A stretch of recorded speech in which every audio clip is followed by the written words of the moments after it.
Assalamualaikum warahmatullahi wabarakatuh. Bertemu lagi kita pada pelajaran 14 program Bahasa Arab Muda Probam yang diampu oleh Ustadz Abu Ibrahim Hafizahullah. Sekarang kita melanjutkan materi jumlatul fi'liyah. Sekarang kita pelajari mengenai tanda-tanda di dalam kalimat jumlah fi'liyah. Pertama, kita perhatikan kolom ini adalah kolom di mana saya akan menjelaskan tentang fa'il. Saya akan menjelaskan tentang fa'il. Dan kolom yang sebelahnya saya akan menjelaskan tentang maf'ulun bih. Makanya kita bisa melihat disebutkan di sini dalam kolom pertama tanda rofa. Karena fa'il itu wajib rofa. Tandanya rofa. Sementara maf'ulun bi wajib nasab. Sudah saya jelaskan pada materi sebelumnya. Sementara maf'ulun bi wajib nasab. Sekarang kita lihat Kita lihat jalasat talibu. Seorang siswa telah duduk. Mana tanda bahwa ini termasuk fa'il? Tandanya adalah rofa, Ini tandanya rofa. Tandanya rofa dengan dia rofa, wajib rofa dengan tanda dhammah. Perhatikan. Dan ini mufrad. Sudah kita pelajari mufrad itu bentuk tunggal atau hanya satu orang. Rofa dengan tanda dhammah. Dhammah berarti baris. Ini kita lihat dhammah. Tolibu.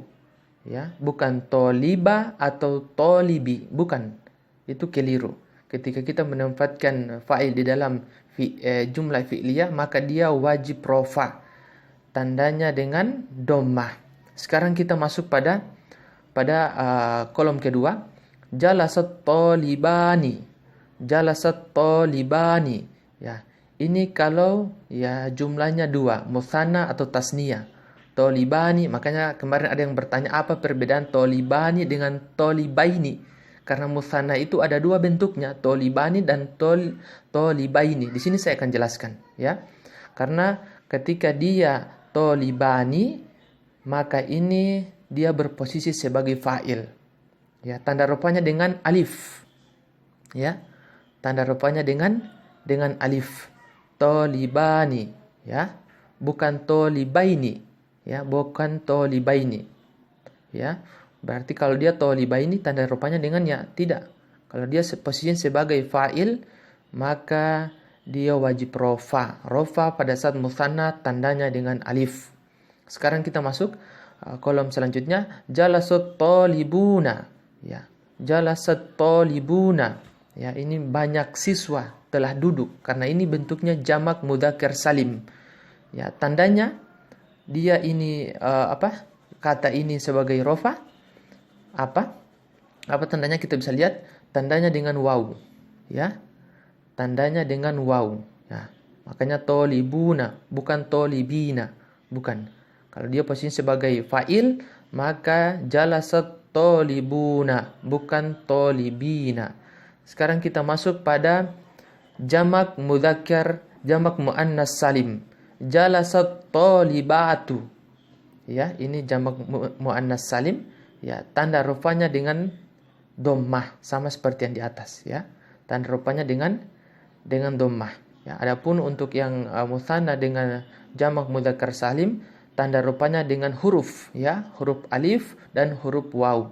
Sekarang kita masuk pada kolom berikutnya. Jalasat tullabu. Ini kita bisa lihat tullabu ini apa? Jamak taksir. Jamak taksir pada saat dia posisinya sebagai fa'il, maka rofanya dengan tanda dhammah. Rofanya dengan tanda dhammah berarti baris. Baris, bukan menggunakan huruf tapi baris. Sekarang kita masuk kepada isim yang 5. Isim yang 5. Ini insyaallah kita akan dapatkan pada pertemuan berikutnya. Apa itu isim yang 5? Tapi saya hanya menjelaskan mengenai posisi kata selanjutnya ketika berkedudukan sebagai fa'il. Jalasa abuka. Jalasa abuka, ya, ayah kamu ya telah duduk. Jalasa abuka, ayah kamu telah duduk. Ya, tanda rofanya abuka ini menunjukkan ini fa'il, tanda rofanya dengan waw, ya ini waw. Makanya isim yang 5 ini identik dengan biasanya huruf illat, penyakit. Ya, bukan abika atau abaka, tapi ketika dia posisi sebagai rofa maka abuka. Sekarang kita masuk penjelasan maf'ulun bih, tanda nasab. Maf'ulun bih itu wajib nasab, ya. Dan maf'ulun bih itu objek yang dikenai pekerjaan. Kita bisa lihat pertama, ra'aitu toliba. Ya. Ini posisi sebagai maf'ulun bih. Mana fa'ilnya? Fa'ilnya tersembunyi. Ra'aitu ana. Tidak terlihat. Saya melihat seorang siswa atau saya melihat siswa.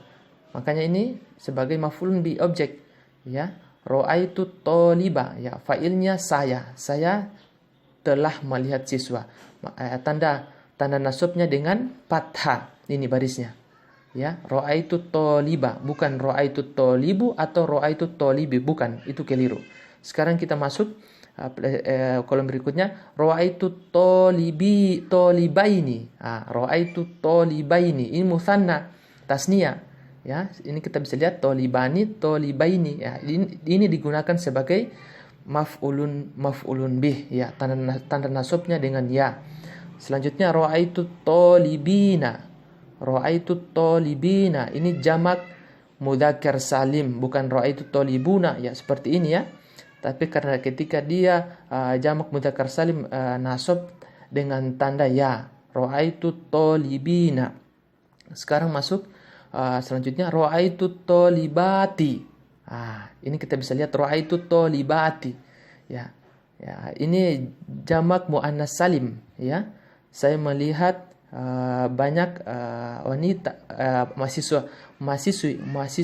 Saya melihat banyak mahasiswi. Ya, saya melihat banyak mahasiswa. Ra'aitu tolibati, bukan ra'aitu tolibatu atau ra'aitu tolibata, tapi ra'aitu tolibati. Tanda nasabnya dengan kasrah, ya. Kalau ini tanda nasabnya dengan huruf ya ini sama. Tanda nasabnya dengan huruf, ini tanda nasabnya dengan baris, ya. Dan perhatikan ketika dia berposisi sebagai jamak muannats salim dan dia berposisi sebagai maf'ulun bih, tidak menerima harokat fathah. Jadi dia tolibati, tidak akan pernah kita menemukan tolibata, ya, karena dia tidak menerima harokat fathah. Sekarang kita masuk ra'aitu tullaba, ya. Ra'aitu tullaba. Ini jamak taksirnya. Ra'aitu tullaba, ketika jamak taksirnya berposisi sebagai maf'ulun bih, maka nasabnya dengan tanda fathah. Ya, ini baris.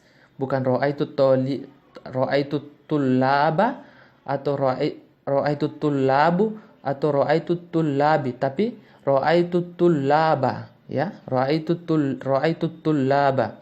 Sekarang kita masuk pada pelajaran berikutnya.